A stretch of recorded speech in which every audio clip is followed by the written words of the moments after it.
जय श्री कृष्ण दोस्तों, पुराणों की रोचक कथाओं चैनल में आपका स्वागत है। मैं शिल्पी। मैं इस बार आपके लिए पितामह भीष्म की कथा लाई हूँ। पितामह भीष्म बाल ब्रह्मचारी और क्षत्रियोचित सभी गुणों से संपन्न थे। उन्होंने प्रसिद्ध क्षत्रिय शत्रु भगवान परशुराम जी से शस्त्र विद्या सीखी थी।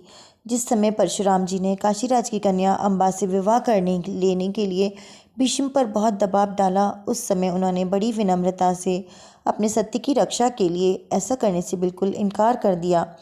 जब परशुराम जी किसी तरह न माने और बहुत धमकाने लगे, तब उन्होंने स्पष्ट कह दिया, भय, कृपा, धन के लोभ और कामना से मैं कभी भी क्षात्र धर्म का परित्याग नहीं कर सकता। यह मेरा दृढ़ व्रत है। हे परशुराम जी, आप जो लोगों के सामने बड़ी डींग हाँका करते हैं कि मैंने बहुत वर्षों तक अकेले ही क्षत्रियों को अनेक बार संहार किया है, तो उसके लिए भी सुनिए। उस समय भीष्म के समान कोई क्षत्रिय पैदा नहीं हुआ था। आपने तिनकों पर ही अपना प्रताप दिखाया है। क्षत्रियों में तेजस्वी तो पीछे से प्रकट हुए हैं। परशुराम जी, इस समय युद्ध में मैं आपके घमंड को निस्संदेह चूर्ण कर दूंगा। परशुराम जी कुपित हो गए। युद्ध छिड़ गया और लगातार 23 दिनों तक भयानक युद्ध होता रहा, परंतु परशुराम जी भीष्म को परास्त न कर सके। अंततः नारद आदि देवर्षियों के और भीष्म जननी श्री गंगा जी के प्रकट होने पर बीच बचाव कराया गया और परशुराम जी के धनुष छोड़ देने पर ही युद्ध समाप्त हुआ। भीष्म ने न तो रण में पीठ दिखाई और न पहले शस्त्र को ही छोड़ा। महाभारत के 18 दिनों के संग्राम में 10 दिनों तक अकेले भीष्म जी ने कौरव पक्ष के सेनापति पद को सुशोभित किया। शेष 8 दिनों में कई सेनापति बदले गए। भगवान श्री कृष्ण ने महाभारत युद्ध में शस्त्र ग्रहण न करने की प्रतिज्ञा की थी। कहते हैं, भीष्म ने किसी कारणवश प्रण कर लिया कि मैं भगवान को शस्त्र ग्रहण करवा दूंगा। युद्ध आरंभ के तीसरे दिन भीष्म पितामह ने जब बड़ा ही प्रचंड संग्राम किया, तब भगवान श्री कृष्ण ने कुपित होकर घोड़ों की रास हाथ से छोड़ दी और सूर्य के समान प्रभायुक्त अपने चक्र को हाथ में लेकर उसे घुमाते हुए रथ से कूद पड़े। श्री कृष्ण को चक्र हाथ में लिए हुए देखकर सब लोग ऊंचे स्वर से हाहाकार करने लगे। भगवान प्रलय काल की अग्नि के समान भीष्म की ओर बड़ी वेग से दौड़े।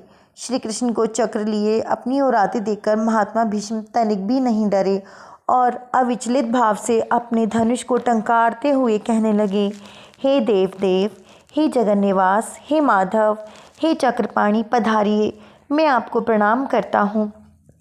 हे सबको शरण देने वाले, मुझे बलपूर्वक इस श्रेष्ठ रथ से नीचे गिरा दीजिए। हे श्री कृष्ण, आज आपके हाथों से मारे जाने पर मेरा इस लोक और परलोक में बड़ा कल्याण होगा। हे यदुनाथ, आप स्वयं मुझे मारने दौड़े, इससे मेरा गौरव तीनों लोकों में बढ़ गया है। अर्जुन ने दौड़कर पीछे से भगवान के पैर पकड़ लिए और किसी प्रकार उन्हें लौटाया।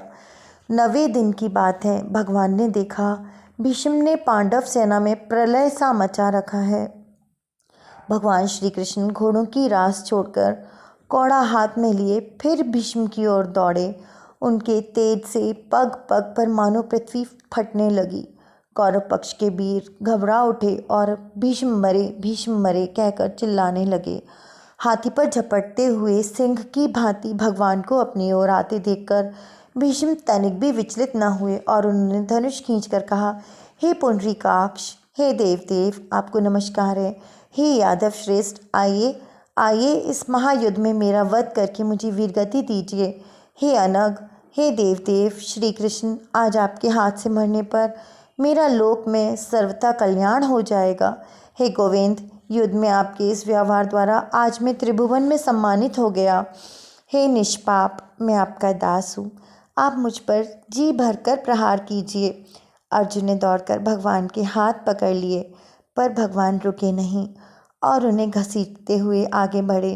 अंत में अर्जुन की प्रतिज्ञा याद दिलाने की और सत्य की शपथ खाकर भीष्म को मारने की प्रतिज्ञा करने पर भगवान लौटे।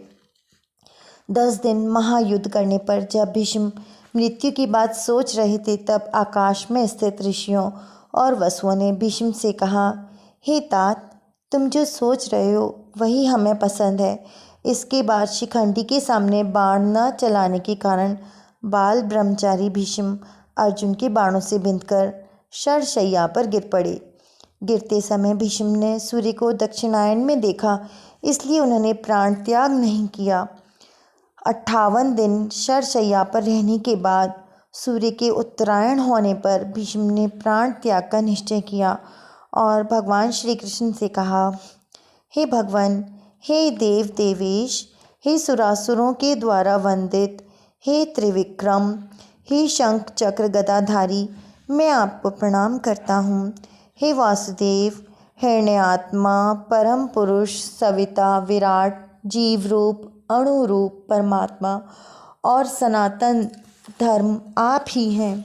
हे पुंडरीकाक्ष, हे पुरुषोत्तम, आप मेरा उद्धार कीजिए।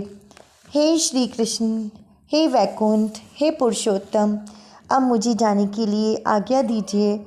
मैंने मंद बुद्धि दुर्योधन को बहुत समझाया था कि जहाँ श्री कृष्ण है वहीं धर्म है और जहाँ धर्म है वहीं विजय है, परंतु उस मूर्ख ने मेरी बात नहीं मानी।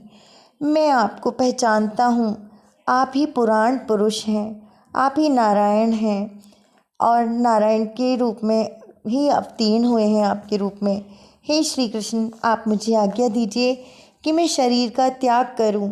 आपकी आज्ञा से शरीर त्याग कर मैं परम गति को प्राप्त करूंगा।